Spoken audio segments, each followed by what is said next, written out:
Hello, welcome to Chrysalis Invictus Goddess Messages.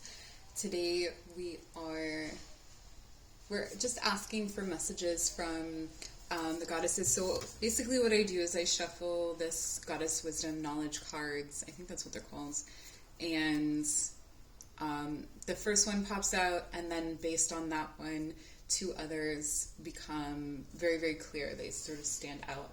And the first that we had here is this card. So before I reveal the goddesses, let's take a moment to take a deep breath and to ground into this space. It's important that you come into a receptive state. And these are messages for the collective, so they may be more general, with some more specific messages if they come through.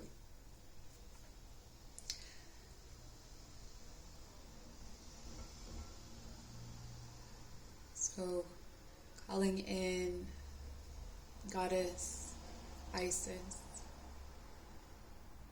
Goddess Fortuna, and the Sphinx,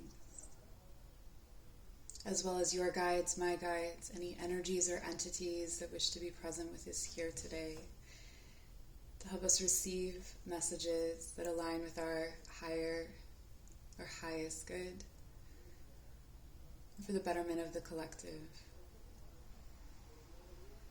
And so if you want to keep your eyes closed and simply hear each name, make your selection in that way. Your pile number 1 is going to be Isis and Osiris. So it's both. Pile number 2 is Fortuna. And pile number 3 is the Sphinx.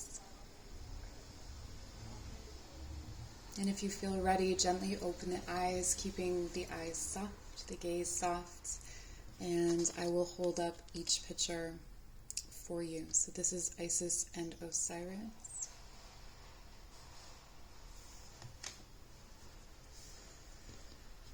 Fortuna.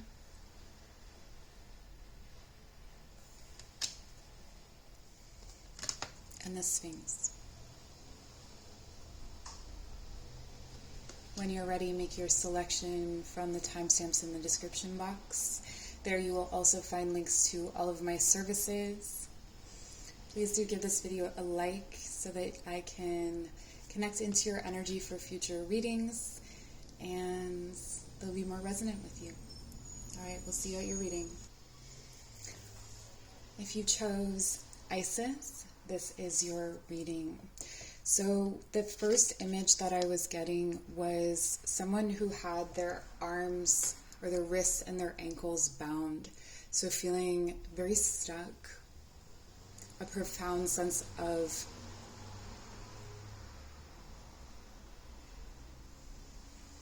almost like torture, like feeling punished for something.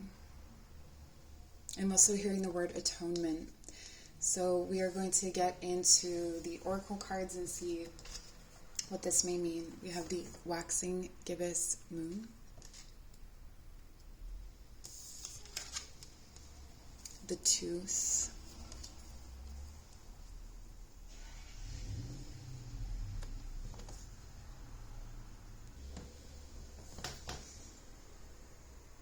the tooth is number 5. We have the wolf. Beware who you trust.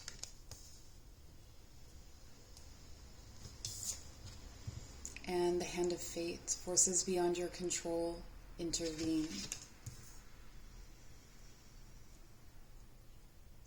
I had a feeling that this would be a shadow reading. With the tooth and with the tooth, I was hearing decay. I was hearing that there is some kind of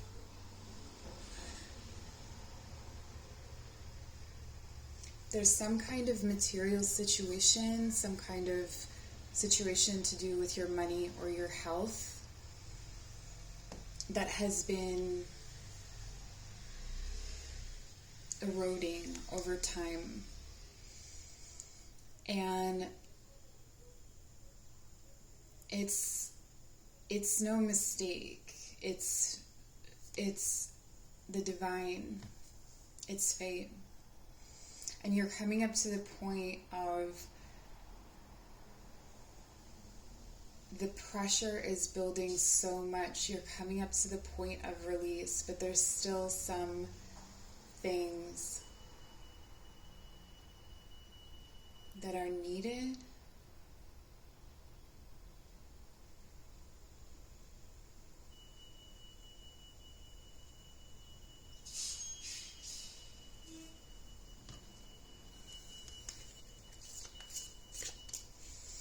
The hypervigilance in this pile,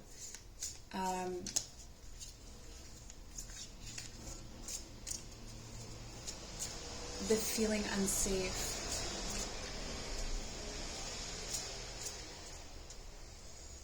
It's like you lost someone or something that really felt stable for you, something that felt stable for you. Lost your footing, lost your way.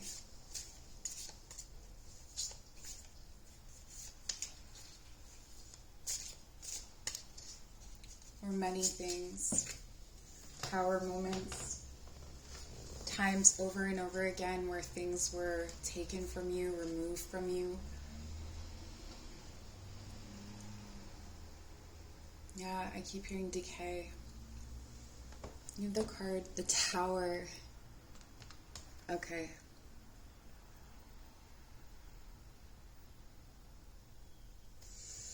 In this, the goddess has warned you in what has been falling away. You're warned in what is not working. So if things are not working, it's a sign.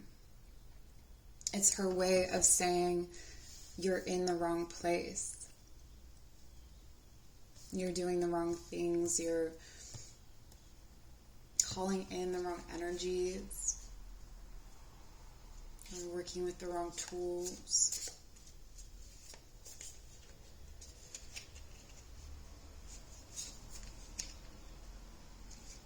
Judgment. Wow. Yeah, there's past pain here. And when you are unable to, it's almost like you get to the point of release, or you're never quite fully at that point of release. It's like things get released 3/4 of the way. 99%. 85%. I don't like to bring numbers into things, but you know what I mean.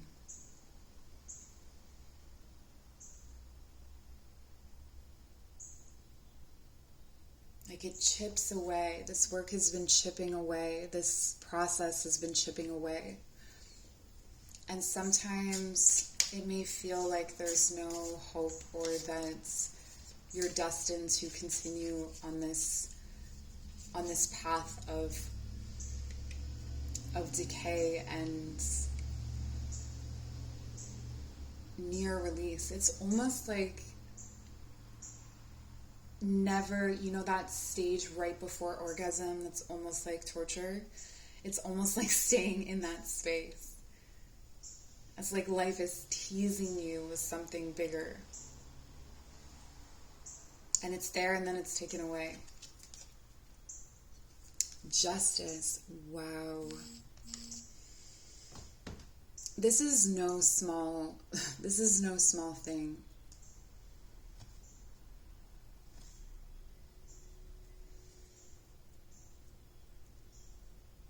It's almost like you've been taught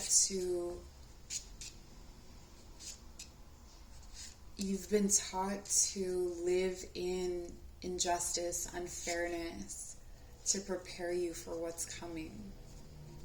Like it's in proportion. What you have experienced in struggle is in proportion to the abundance.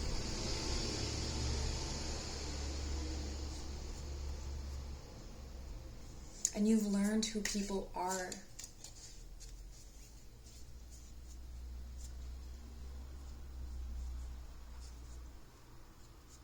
Isis says you learn how masks only get you so far.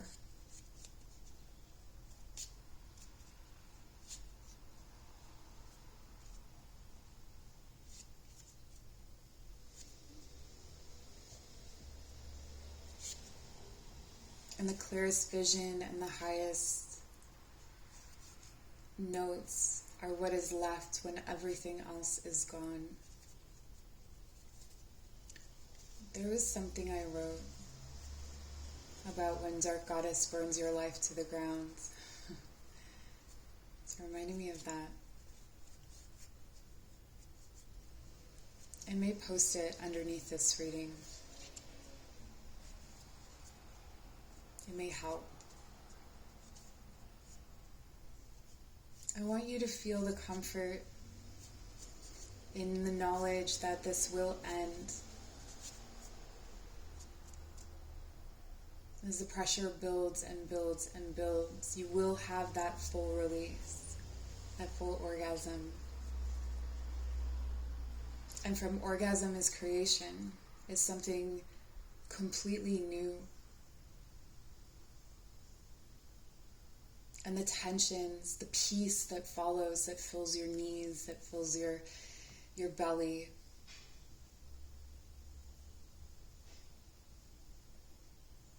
With all that you've been through, you will be so grateful. And that is one of the lessons.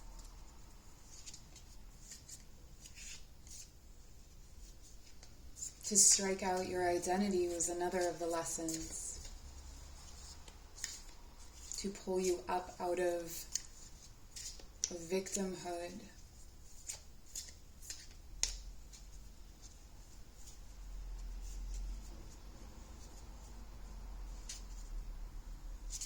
She wanted you to be kind in your magnitude. Let's take a look at your affirmations. You have this stone, rhodochrosite. I didn't say that right. I apologize. It says self-acceptance. I fully accept myself and know that I am worthy of great things in life. You are worthy.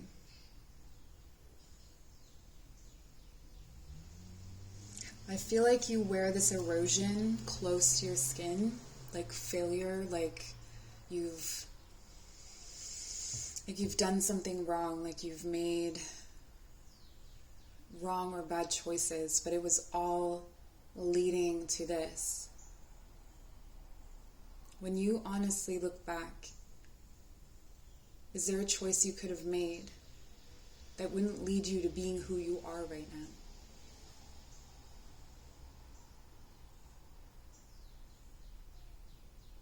Self-acceptance. Your other message is the golden calcite,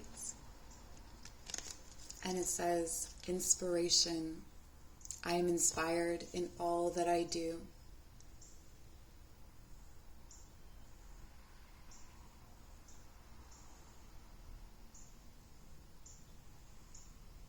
It's all around you. Finally, I'm going to read from the back of the card a little bit more information. There may be some words that trigger, or information that triggers some insight for you. So it says, Isis and Osiris. Keep in mind, if this is not accurate information, don't shoot the messenger. I know that for some of my Celtic goddesses, there's been some iffy information, but just go with it. Look for signs and symbols, okay? In ancient Egypt, Isis was among the oldest of goddesses, the mother and giver of all life. A moon goddess, she gives birth to the sun, creates and sustains all life, and is the savior of all people. The teacher of agriculture, she is also the goddess of medicine and wisdom.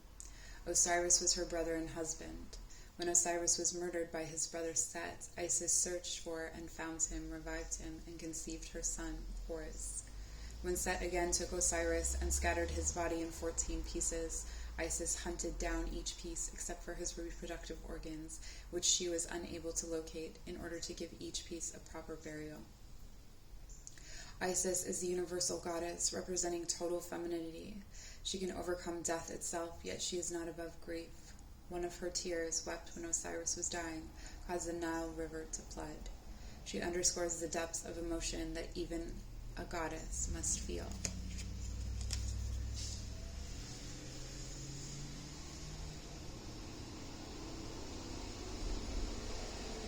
And that's the message,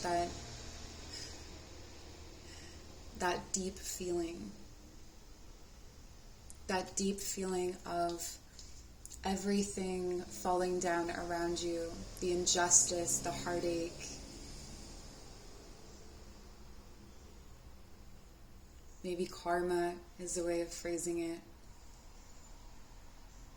the deceit, the shaky foundations, the rebuilding, all of it was to give you just a taste of Goddess Isis's magnitude, and to give you that strength and that gratitude for what is coming, and what is coming for you is big. Those are the messages from Isis. Thank you for joining. Hello, if you chose Fortuna, this is your message. The message that I got, or the riddle, if you will, which is funny because this isn't the Sphinx yet, but fortune is a flavor, not a shade.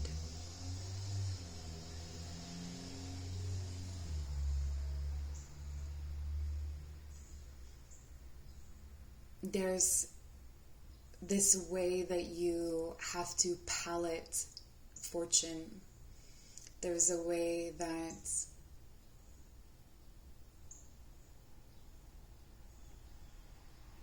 she gives and she takes that isn't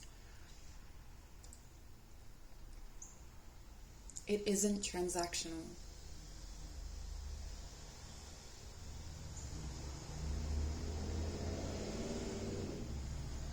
It's counterintuitively rational. But we're going to get into what messages she has for us today. So we have the card of the ear.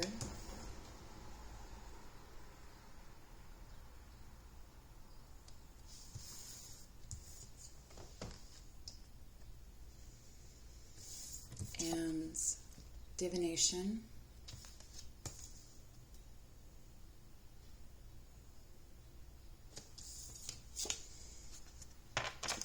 The unicorn. It says good fortune and friendship. That's great.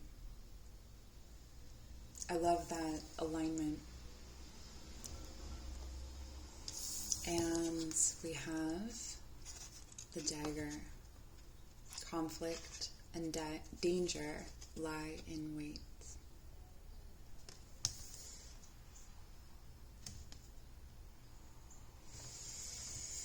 This message is really a mixed bag.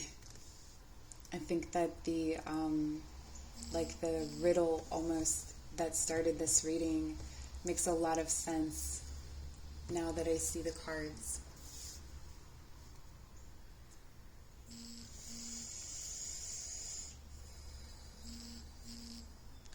This is interesting because Fortuna says that you may sometimes fall into thinking, if I were kinder, if I were braver, if I had been more attentive, if I had been more this or that, as you gaze into the past and you look to the future, you think, I will be this or I will be that.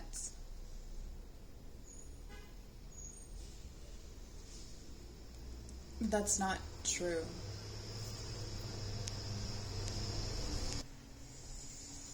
Those thoughts are ways of controlling something that is not up to you.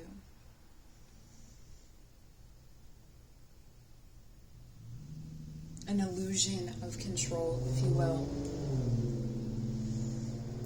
that is rooted in the fear of divinity, in the fear of the unknown.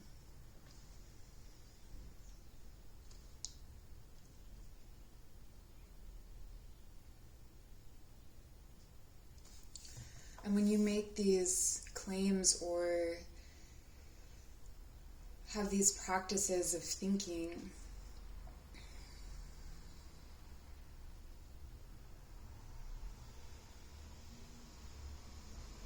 without paying the divine its proper due, its like proper respects, without saying words of thanks or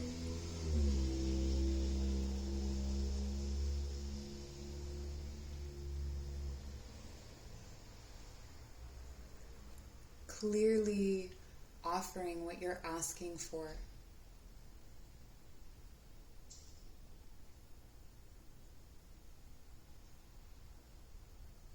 The banks are empty, the stores are empty.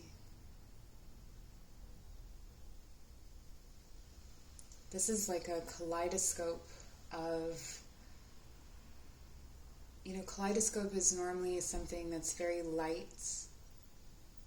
It's got all those colors, but this is like almost a kaleidoscope of like natural textures and earthy energies. It's very interesting, Fortuna's energy. It's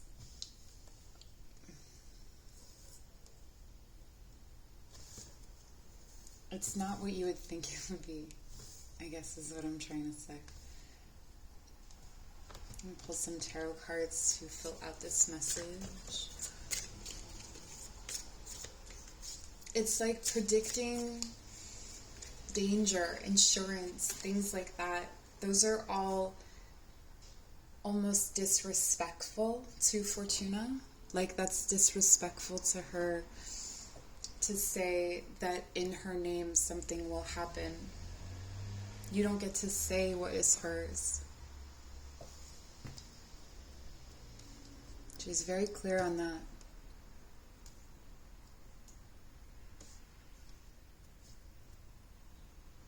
And I feel like this is meant to be an encouraging message. I feel like this is meant to remind you that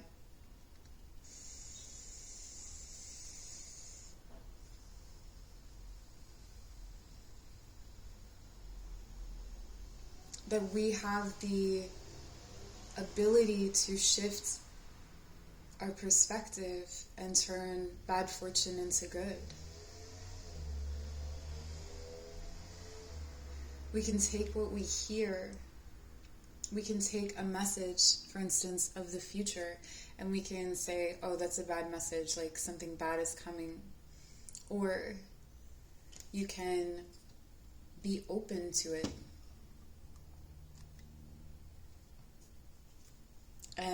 Or maybe you can say, I can see where that's coming from. I can see why that would be happening. I could see why that would be my fortune.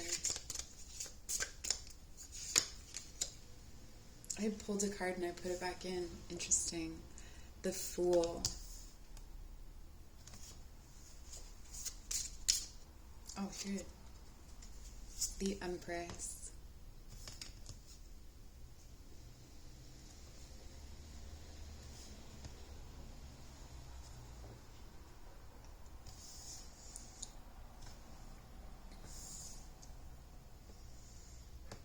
Nurture the blessings,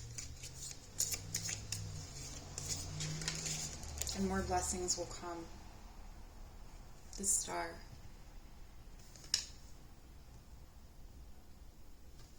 You have good fortune in your future. You had good fortune in your past. Perhaps this good fortune was used up on bad fortune to balance them out. But Fortuna wants to remind us that that is the nature, that is the balance.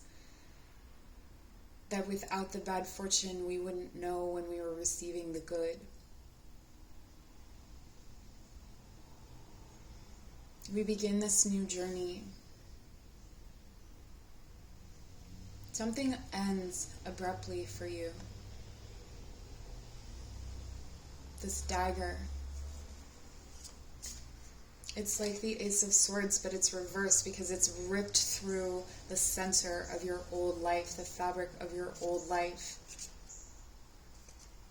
And you may already be on the other side, or you may be approaching that time, that epiphany, that breakthrough.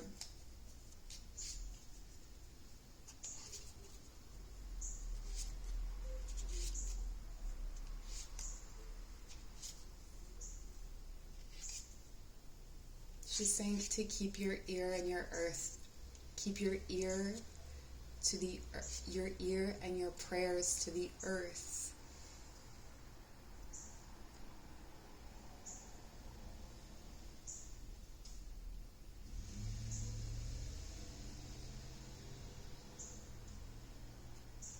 Let the stars surprise you.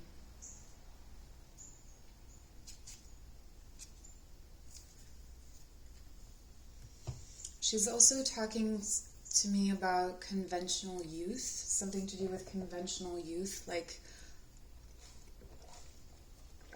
that you may experience a youth at a different time in your life. Maybe you were old for your age when you were young, and that will reverse, that there will be time to live the life that you wanted.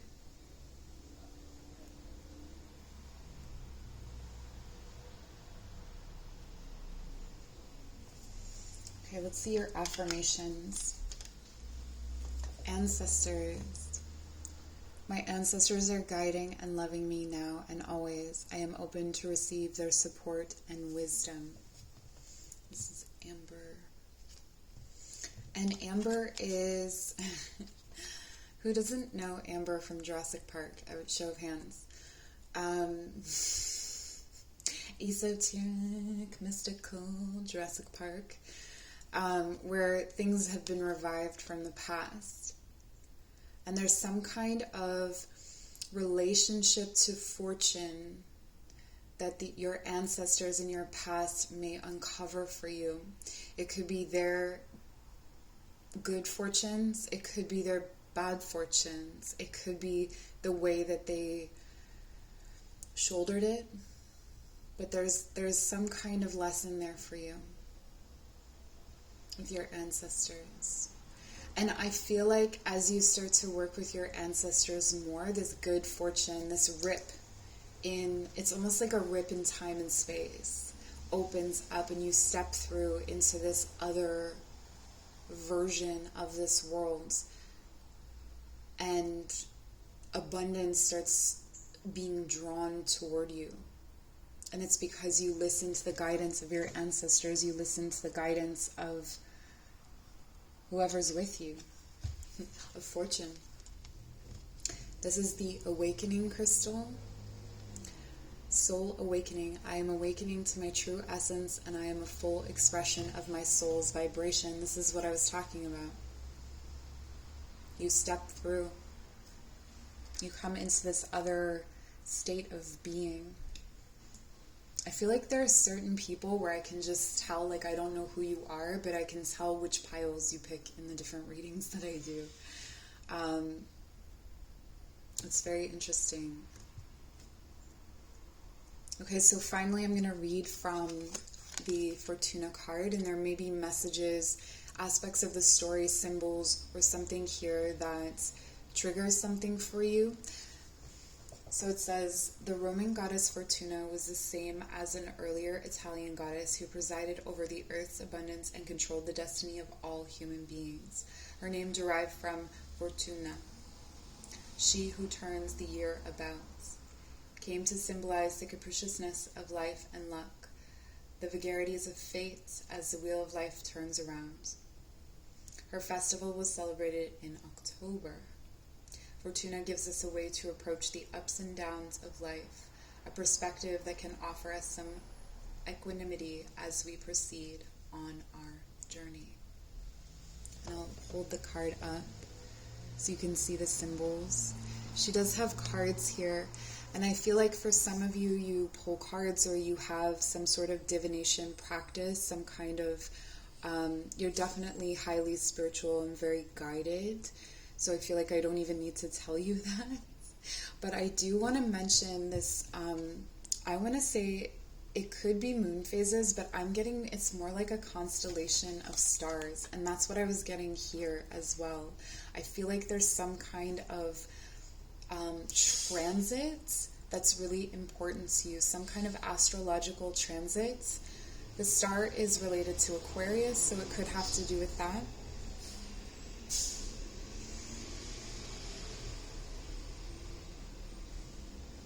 But I feel like here, this message, it's like Fortuna wants you to open up to what is coming, not to shy away or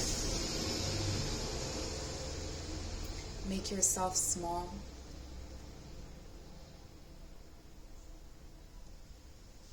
What else is in here? I feel like I see a moth. There's a moth.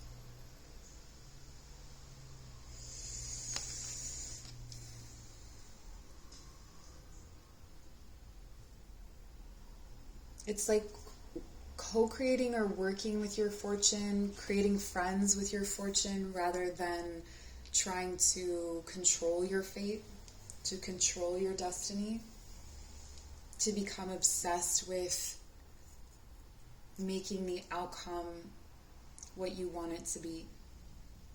So those are your messages from Fortuna. Thank you for joining. She wants me to tell you, I was just packing up the cards, but she wants me to tell you it's not too late. It's not too late. All right, if you chose the Sphinx, this reading is for you. I am not as alive or as dead as you may think. When I am bleached, I turn blue and pink.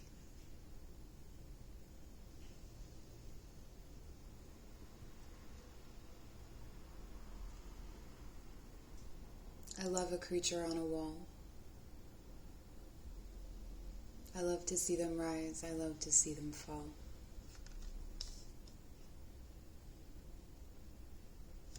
In the boundary of consciousness, by the boundary of consciousness, I sing. I sing the edges outward. I sing the edges in.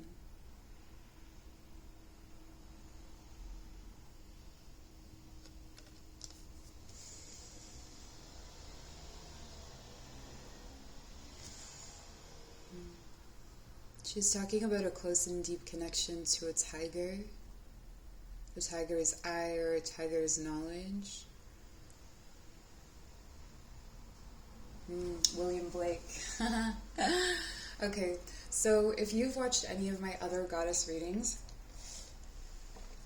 and you notice that this one is different, it's because I'm heavily connected to the energy of Sphinx, so I'm able to channel it more than other readings. So, as you may have guessed, the Sphinx speaks in riddles. So if there are riddles, rhymes, poems, lines of poetry that come out of my mouth and you have no idea what they mean, but you know that they are for you or they mean something to you, please write them down or carry them around in your brain, whichever your method. And then one day they will make sense. One day what is hidden will be seen. Alright, so let's get started with the oracle cards. We have the card of the ear. Don't believe everything that you hear. The ear is not infallible.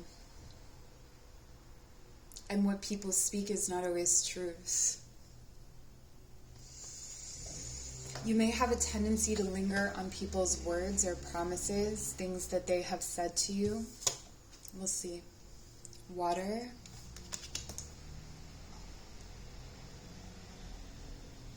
There's an emotional vortex inside of you. There's a spiral.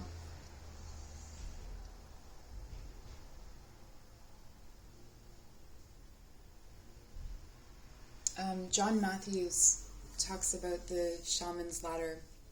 It's my teacher in Celtic shamanism, and he talks about the shaman's ladder, and it's a spiral, and so you, it's like you're continuously coming up or down the spiral, but as you come up to what you think is the end of the spiral, it begins another spiral.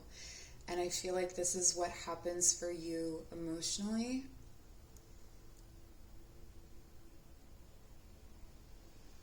And there's also this clock winding backwards. Like you have this strong ability to, based on your emotions, to speed up or slow down time.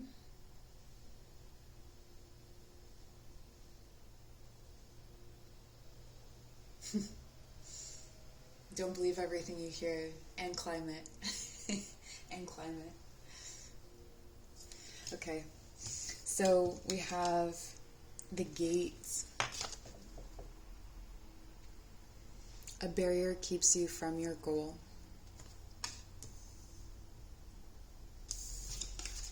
And the key.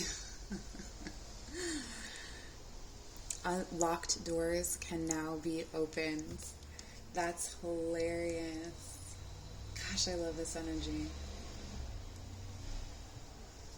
She gave you a gate, but she gave you a key. This is about to get pretty philosophical, so I hope you're ready. What she's talking about here is this concept of what everything is born with its destruction.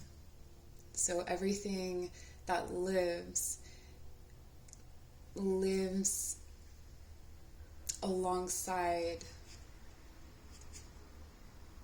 and grows alongside its growing demise. So there is no lock without a key.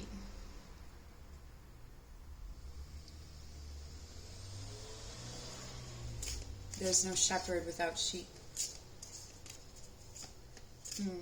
Interesting. I feel like if you haven't read this book, or maybe the book The Alchemist is important to you. Okay, let's get these tarot cards before we go on. We have the Emperor.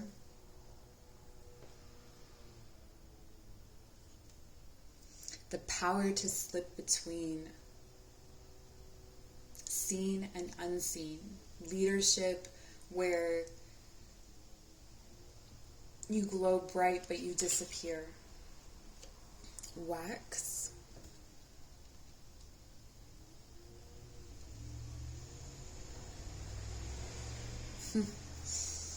You can conjure whatever you wish. All of the power is at your fingertips.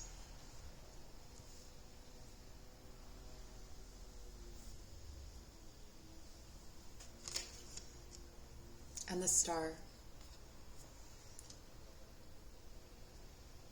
So much wishing.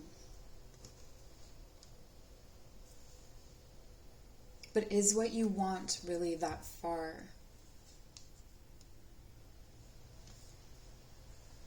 It seems to me it's not.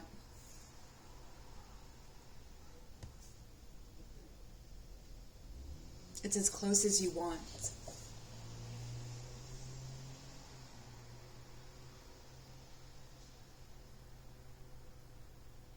So this gate, it's like there's this gate in front of you, and you have the key, but you just keep telling yourself the gate is locked.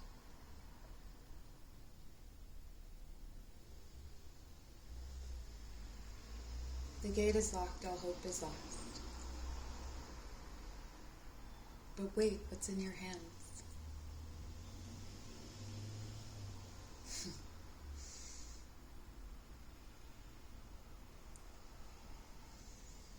And then there's a message coming in about a romance.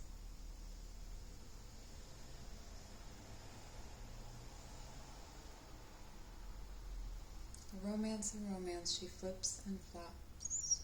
She wants him.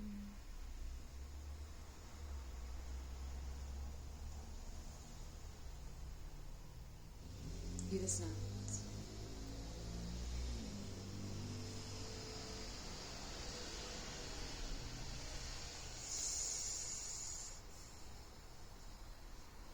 It's almost like there's this...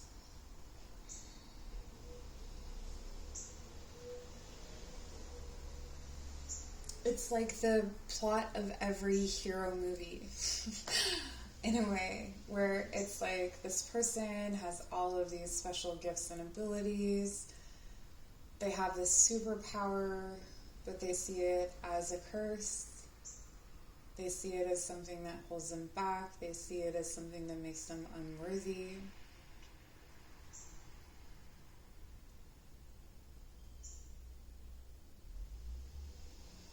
Like, what is the most annoying thing about you? What is the worst thing about you? What is the most displeasing thing about you, as far as you're concerned? And therein lies your superpower, your gift, the things that you long for. Everything is created with its destruction.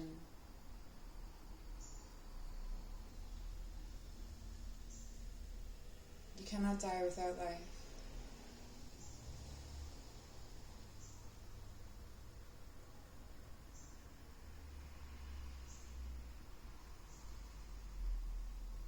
And all life is a succession of deaths.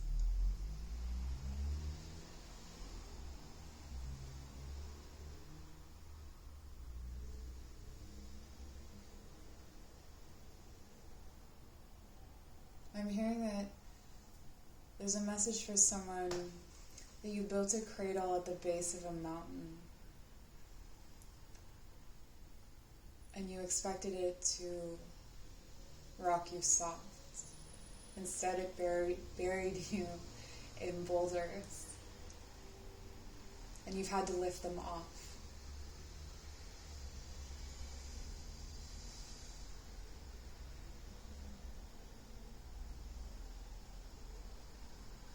But the mountain isn't the place to get the nurturing, if nurturing is what you're looking for.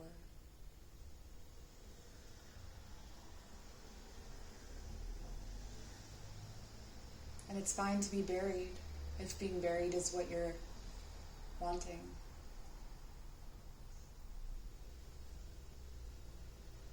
And what did you learn about yourself when you lifted those rocks off of your body and discovered you are still alive underneath?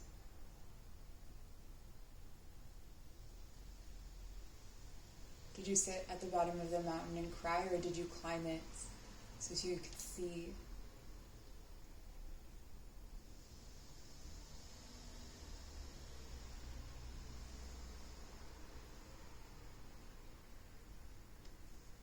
There's a high, clear note at the top of that mountain. Let's take a look at your affirmations. We have agate, and it says, healthy body. Every little cell in my body is happy and healthy. A clue.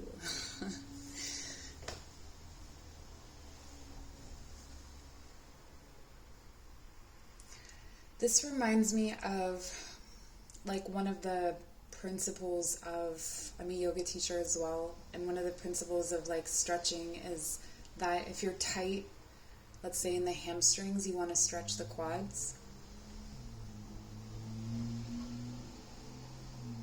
So it's like, what is the other side of what you're feeling?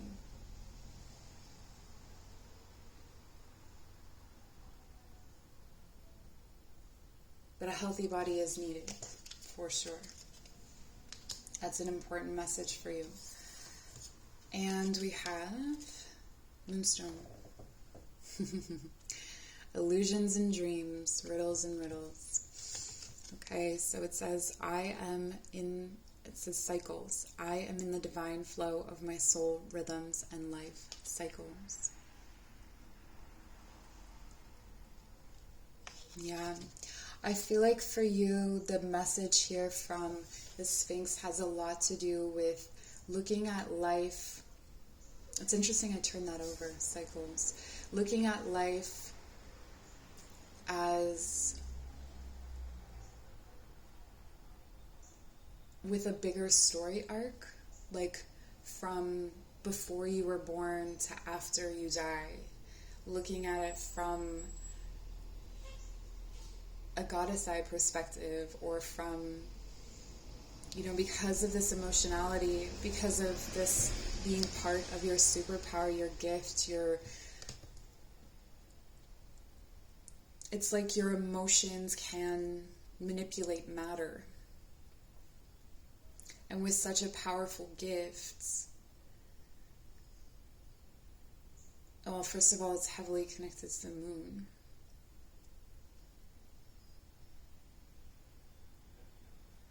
So listening to the moon is important, but also listening to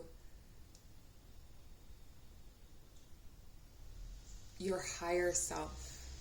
It's almost like grounding yourself in an ungrounded place, like grounding yourself in a place in your consciousness, as opposed to, okay.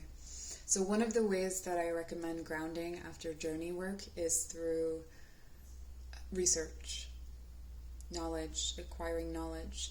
And I think this is part of the message here from the Sphinx, is that you can ground yourself in knowledge so long as you recognize that that's what you're doing. So it doesn't have to be grounding into the physical world, but grounding into knowledge is going to really help you to expand your awareness, and then to allow the power of water to stabilize within yourself.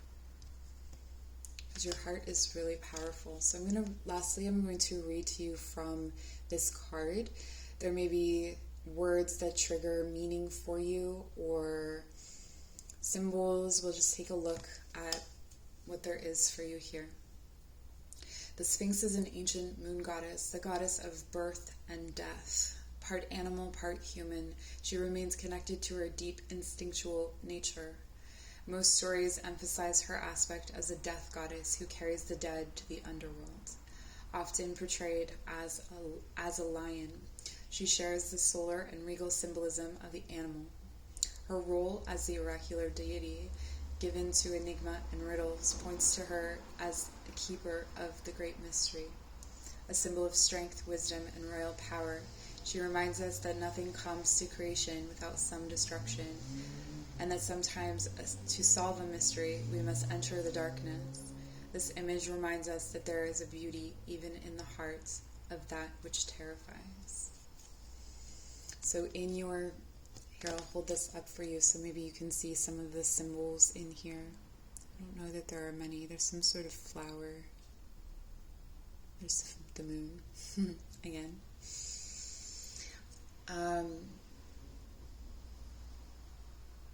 And as soon as it comes, it goes. That's what's been happening to me with her. What terrifies, right? Fear. So what is on the other side of fear? What is the desire behind your fear? The desire behind your fear is a key. Your fear is the gates. Your desire is the key. So that's what I have for you. Thank you so much for joining me today. Take care.